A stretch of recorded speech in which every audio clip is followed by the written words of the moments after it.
What is up, ladies and gentlemen, and welcome back to the Shine a Light podcast. Today we are back with our third guest, career mode YouTuber and Port Vale fan, JJ Lozzer. First up, if you haven't checked out his content, go do that. There'll be a link down below.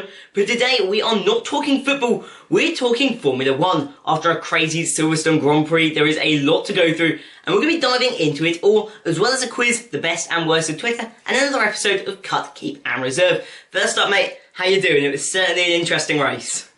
Definitely. Thanks for having me on. Yeah, the more guests, the merrier. So what do you think? We'll start off with driver of the day, I think. Just looking through the stuff. Driver of the day. Is there somebody that caught your eye that you thought was the best man out on track over on Sunday? Or maybe it's the whole on the weekend? On Sunday, I think Alex Albon deserves a shout because he got a time penalty. He pit in early because of that clash with Magnussen, and then he ended up in 8th. He had to overtake a lot of people to get up there. So I think he should be driver of the day. I think. I'd agree with that. I think he certainly had a strong performance. He's got a lot of criticism over the weekend and over the past couple of weeks as well. I've seen plenty of videos dropping as of recent on should Albon be dropped by Red Bull. What's wrong with that? Do you think he should, or do you think he should stay? I think out of the ones they've got, I think he's the best out of him, Gasly and Kvyat. I think he's the best they've got out of those three. I think I would call that as well. I think I'd say he just about edges Gasly. Oh, to be fair, Gasly was one of the people when I was looking through the results. Gasly was one of the people that I looked at and said, to be fair, this guy's had a pretty damn good weekend. He finished 8th in the end, made that move around the outside on Sebastian Vettel, which was no mean feat on a 4-time world champion in a Ferrari, especially when you're racing in a car that really isn't, although it's not a bad car this year, certainly isn't up the top of the charts. Now, the next one to talk about is not a great result for Bottas. It looked like it was going decent, but then right at the end, it all went wrong. It all went tits up. Can he still win the championship this year after a result like that?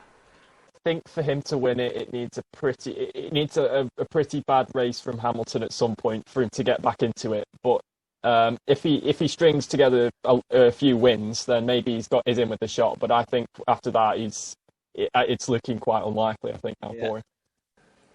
I think it's gonna need to put in some technical issues like we saw in 2016 for Hamilton and throw it back there. And even then, Nico's arguably, many argue, a better driver than Valtteri is, and he only snatched it by 5 points and then retired the year after. So it's certainly looking tough, and based off of the way the cars are and the fact that the Mercedes are a second ahead of everybody else, I can't see any other cars really coming into fruition and competing particularly. One good one we did see was the Williams are getting more and more competitive week in, week out. That's good to see. Look, yeah, go. I said on Twitter, it was nice to see a Williams do an actual legit overtake. I think it was Latifi on Raikkonen. I can't remember the last time I saw a Williams overtake. Exactly. I mean, I think Latifi's actually done all right, to be fair. Like, I know there's a lot of reservations against him because, yes, he is a paid driver, and granted he isn't the best. But to be fair to him, he did finish 2nd in Formula 2 last year, which Lando Norris did the year before. So that doesn't exactly point to necessarily a horrific driver. Yes, he did it in an older age, when he's got a few more years. I mean, Lando was one of the youngest. And he still is, to be fair. Is he the youngest? I think he's the youngest on the grid right now, isn't he? He is, yeah. Because Lance is second youngest, and he's younger than Lance, so it must be. Now, moving about, we're flying all over the shop, but we like to keep it interesting. Alex Albon versus Kevin Magnussen. Where do you weigh in on that? Do you think there's an apportion of the blame somewhere, or do you think it's just a racing incident? I think it's a racing incident, but I think it was fair that he got a penalty for it because it was pretty much almost the same situation as he had with Hamilton in Austria, except he was on the inside of a corner. But the collision and the accident was exactly the same, except obviously Albon was the one that caused it this time. So I think the penalty was fair, but if they hadn't have given a penalty to Hamilton in Austria, then they wouldn't have given one here to Albon. It's a 50-50, I think. Yeah, I think that's a fair way of putting it. I mean, Albon's in a difficult situation there, because the thing you always say about racing drivers is if you don't go for the move, you're no longer a racing driver. So it's balancing that line of, do you go for the move? And this time it cost Albon 5 seconds and sent Magnussen's weekend over very, very early. So it's all about that balance. I mean, Magnussen's no man to avoid a bit of controversy, to be fair. I mean, it's certainly one, and it's the kind of issue where it's really a 50-50, as you say. But one man that didn't have such a good weekend, Nico Hülkenberg. Personally, I was so excited to see him back. So excited. Fingers crossed we see him next weekend. Fingers crossed. Everything goes well. And speaking on Hülkenberg, do you think there's a seat available or he deserves a seat for 2021? I think he deserves a seat. I don't think he deserved to get, kicked out the way he did, I suppose, but I suppose there isn't that many seats available at the moment. I mean, the only one I can think of right now is it sounds like maybe Grosjean might leave Haas. I don't know. There's nothing to back that up, but he just doesn't sound like he wants to be there anymore. I mean, Haas certainly has a bit of a toxic environment to it. Drive to Survive has certainly cemented that idea even more over the 2 seasons we've seen. I mean, doors have been broken. We've seen the whole lot when it comes to Günther Steiner and that bunch, and Magnussen's unlikely to be dropped. I think Magnussen he's a solid midfield driver. I don't think he's anything spectacular, but I think he brings in week out results. The issue comes... Definitely the better of the two of them. Yes. I think Grosjean, as we've seen this weekend, is a bit more aggressive, but I think as his career is starting to come to the tail end, the moves that were once working no longer are in the same way, which I think is the difficulty that he is facing. The other place you could see a seat is Alfa Romeo. Can you see Hülkenberg headed there, or do you think there's a possibility, looking at the drivers that are dominating Formula 2 this year, or had a strong start? You see Robert Shwartzmann, you see Callum Illot. Are those seats going to those two? I think if any of the Ferrari Academy drivers win Formula 2, they've got to get the Alfa Romeo seat, because if they don't, then they won't get a seat and then they're in limbo. Yeah. So, if any of them win Formula 2, they've got that seat. But if not, then potential for Hülkenberg to go there, but I don't see him going there regardless, to be honest with you. I think it would be a stranger, especially considering the fact that he turned down Williams last year, as they could have possibly gone for him on the basis that they weren't a strong enough car, and Alfa are arguably the worst looking on the grid this year. Oh, definitely. To be fair. Yeah. So it's certainly a tough situation, but at the same time you have to note, Hülkenberg's 32 now. He's not as young as he once was. He's no longer the up-and-coming protege. The same with Grosjean. Both of them very good drivers, but they're not where they once were. And I think, whilst it's a shame to see them go, I think maybe it's been their time and they've had their opportunities. And fingers crossed Hülkenberg can come back next weekend, bag that podium that we all want to see him get, and go out into the sunlight in a blaze of glory. Can't see it happening, but fingers crossed, fingers crossed. And speaking of older drivers, a bit off topic, but Fernando Alonso, right call or wrong call? I feel like, I mean, I don't know. It's a strange one for me. I was a bit against it because Renault again have got academy drivers coming through, and I think that signing Alonso has kind of blocked any of their paths to get into Formula One for the next couple of years. But I mean, it's nice to have an experienced man to take them into the new regulations for 2022. And I'm pretty sure I saw something where he's already told them to just completely forget about next year and just focus on 2022. I think he did. Yeah, I think I saw that article as well. And the other world champion, Sebastian, would you rather see him or Perez at Racing Point or Aston Martin? That's a tough one because I like them both. I don't think either of them deserve to be without a seat next year, but I feel like it's either going to be one or the other. But I can't see Stroll going anywhere due to. I mean, supposedly he could get dropped, but I don't think anyone's getting fooled by that, to be honest. Even I mean, Perez has publicly come out and said that if anyone's missing out next year, it's gonna be me. The one thing I want to go back to actually was the Alfa Romeo thing that we just mentioned a second ago. We have Giovinazzi and we have Raikkonen. Who do you think's more likely to stay at the team of the two? Giovinazzi. I think you'd bat Gio. Yeah, if they're at the back all season, I don't think Kimi will want to stay. I don't think he wants to be constantly driving around at the back. No. I mean, he's turned up for a hobby anyway. He's not there to. He's not. He's done the business. He's been there, done that. And speaking of Kimi, we've actually got the perfect segue completely by accident now. I think of it, but we're going to move on to our second bit: cut, keep, reserve. I really need to think of a better name, but basically the simple concept is we have one first team driver or your reserve driver, and a driver that you wouldn't take. This week, we've got Kimi Raikkonen, Carlos Sainz, and Daniel Ricciardo. Run me through who would you keep as the first team driver, who you're having as your reserve driver, and who you're leaving and giving no contract to. I think based on now, I'd have Carlos Sainz as the first driver because he's the youngest of the three, and I think at the moment he's the best of the three as well. I'd probably have it's a tough one. I'd probably cut Kimi and have Daniel Ricciardo as the reserve because I feel like if you have Kimi, he's going to want to be the first choice driver, but I just wouldn't be able to have him as the first choice driver out of the three. He won't. I don't think he'd settle for reserve, and you'd only be there for like maybe a year or two anyway. So it's nice to just have Carlos and Daniel in there as two very capable drivers for sure. That's interesting. I personally would actually go on Daniel Ricciardo. Those two are arguably probably the best in the midfield right now. I don't know where you weigh in on Lando Norris.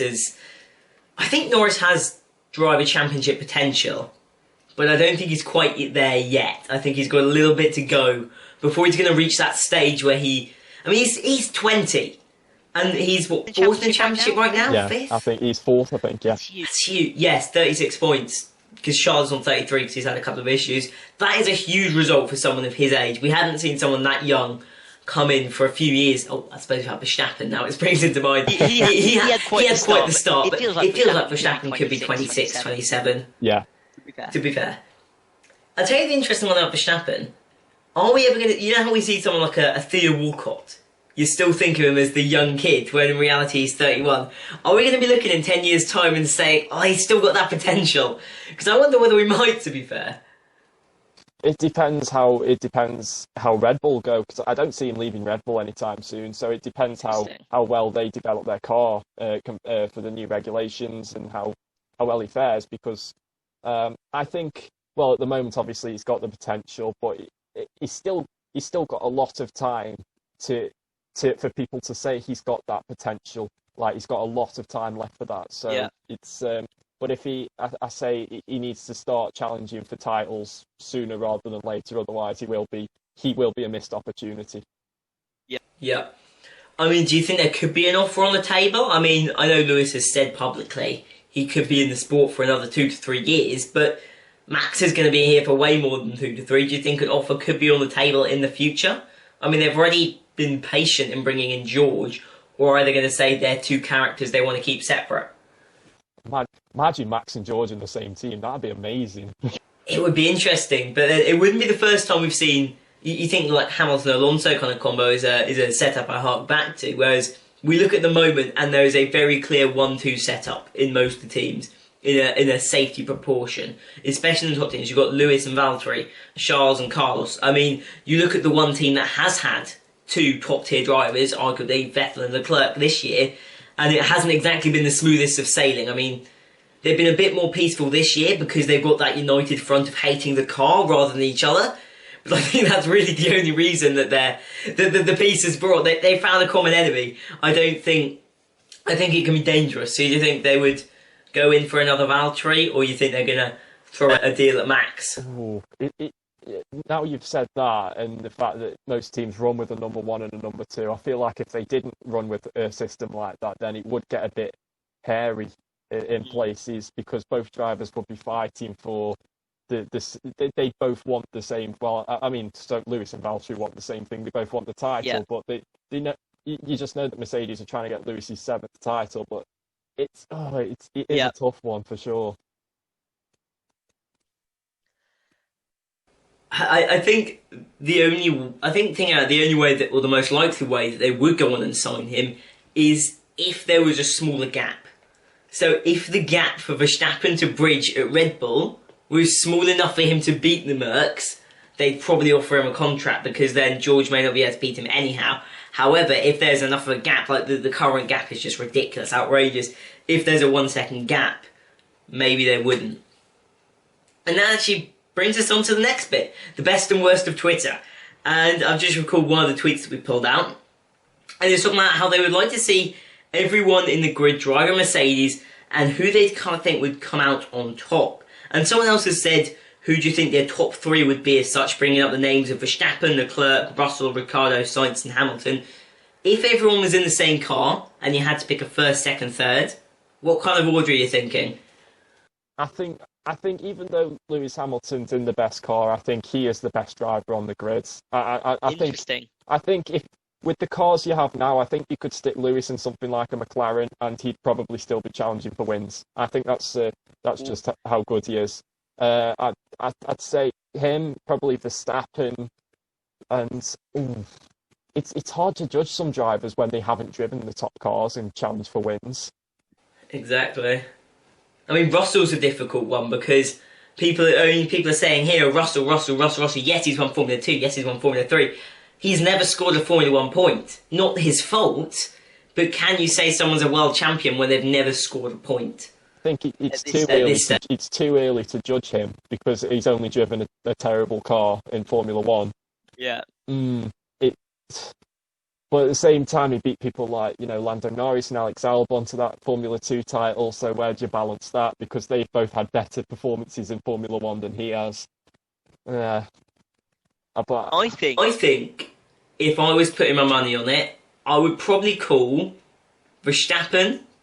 The thing with Verstappen is, I think I'd be interested to see a Verstappen-Hamilton battle, because I think Verstappen is a faster driver, but I think Lewis is more consistent. I think the issue with Verstappen is, and especially when you're fighting for titles, 25 points is a lot.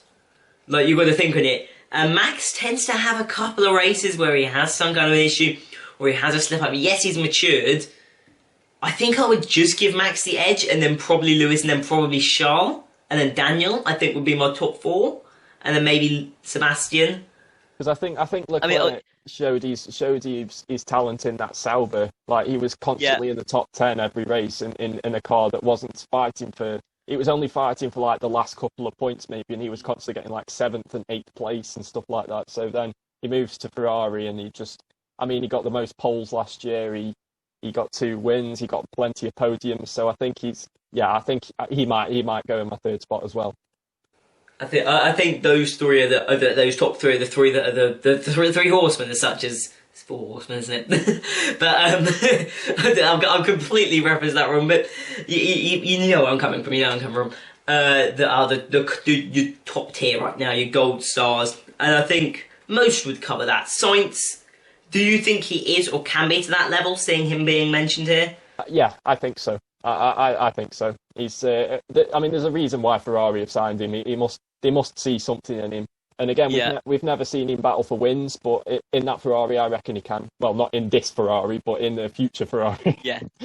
not the current Ferrari. This one's a shit show. And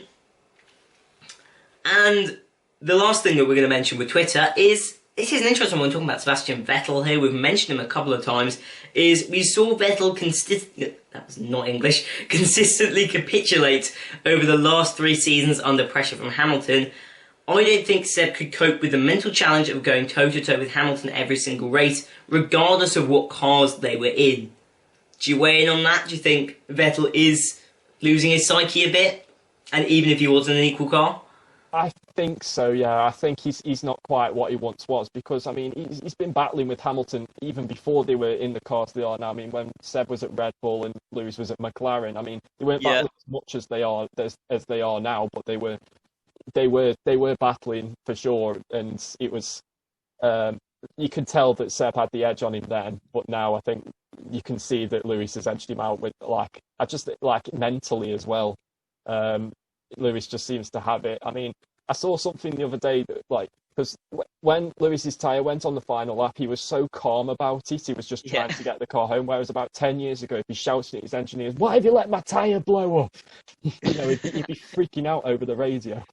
So Lewis is definitely improved mentally, whereas Seb, I think, he's not gone very. It's not gone very. The interesting thing about Lewis is that mentality that he has is so strong. He's a real scrapper. And I saw a clip on Instagram, not intentionally, but it just popped up, of him in 2009, the year after he won the championship, ripping into his engineer, just saying, "I don't know who made this car, but it is total shit." no one else would talk to their engine, or very few others. I think Raikkonen would certainly have a good go, and Alonso. Alonso's very aggressive, but Kimi's got his own style. But Lewis, he certainly pushes the boundaries of what's possible in the sport, and he's always interested to take that next step and move that next level up of the ranks of Formula One. And I think if he does leave this year, it will be a huge shame to see a driver that was once a 4-time world champion dip off like he has. And I think the lesson from all this that we can take from the likes of Vettel and Alonso is don't join Ferrari. Don't join Ferrari. They have no idea how to use their money. That's an interesting thought, actually. If they, because obviously we're seeing budget caps coming in. If everybody had the same level of budget, who do you think would build the best car? It's a very difficult question, I think. I wonder what the Racing Points would do well, to be fair. I think the Mercedes and the Racing Points, I know that's ironic because they're very similar cars, but the Merc, I think maybe the Rebels, the Mercs are very, very good. Yes, they have a good budget, but Ferrari have a bigger budget, and their car is a good second at least ahead of them. So I think you've got to consider they would always be up there. And then Force India, as they've been known, have always been very good with the cash, to be fair. Pulling out results with very little money and becoming a team that's now very much respected. They've got the sponsorship of Aston Martin. Do you think they can become a top team? I think they can with the Aston Martin backing and potentially getting Sebastian Vettel in the car as well. If they get Vettel in that car, that's taking a step forward for them. Even though Vettel's recent form, as we've just said, has dipped quite a lot, he can definitely. I think he can give the team a lift. The fact that they've got like a former world champion in that car, because I don't think they've really had someone of that stature in that car before. I think that's a fair way to put it. Now, for the last section of the podcast that we like to do, I don't know how you've caught up with them so far, but we'd like to do a short quiz to test how good the knowledge is of you guys. So we're going to find this out. We've got 5 questions. I've realised that some of them I've done in the past are too tough, so today we're sort of going in some spaces multiple choice, because I tend to underestimate and go for some wacky history, which is horrible. We'll see how this goes. I either set way too easy or way too hard. It's normally one, but we'll see how we go. Now, kicking off for question 1, worth 3 points. There have been 3 British race winners in the 21st century. Who are they? I think one of them we can quite clearly get from this weekend. Lewis Hamilton. Yep. Jenson Button. Yep. And I can't think of a third. I'm just going to go with David Coulthard. You're actually on the money, mate. That is true. I think David was the last one back in, I think it was 2002 in a McLaren. Just after Hakkinen left, it would have been. So that's a solid start. Now, Benetton, the first team that Michael Schumacher ever won a world championship in, but they're no longer a team. In 2002, which current team on the grid did they merge into? Was it Renault, was it Red Bull, or was it Racing Point? It was Renault. It was Renault. So that's our strongest performance in the quizzes so far. We've seen some dodgy ones so far for our first 2 guests. Although last week I kind of accidentally threw somebody off the scent of a question, which I tried to help and got it completely wrong. So, question 3. Red Bull. Certainly an interesting team. We're going back to 2013. We're going back to Multi-21. Everyone remembers that classic moment. Sebastian Vettel and Mark Webber. But which Asian track was it? Was it Australia? Was it Malaysia? Or was it China? Was it Malaysia? It was Malaysia. Yeah. Could we have our first 100% on the podcast? We're over halfway. It's another multiple choice one. And then the last one's true or false, actually. So you've got a good shot if you can get this one at 100%. How many Brazilians have won the F1 Drivers' Championship? Is it 1, is it 2, or is it 3? Not how many in total have they won, how many different drivers have won it? I'll go for 2. Ooh, not quite. We're going to just miss the 100%. You can still be way ahead of everybody else. I can confirm that for a fact. I think we haven't had higher than 2 out of 5 yet. But no, you got 2 of the 3. You had Senna, Piquet, and you had Fittipaldi in the 70s. I forgot about Piquet. I was thinking Senna and Fittipaldi. but I forgot. I had the advantage of research and Wikipedia, to be fair, so I'll give it to you. I think that gives me a slight head start. But our final question, it's Ferrari-based. True or false? An Italian has never won the Drivers' Championship in a Ferrari. Is that true or false? I'll go for true. It is sadly false.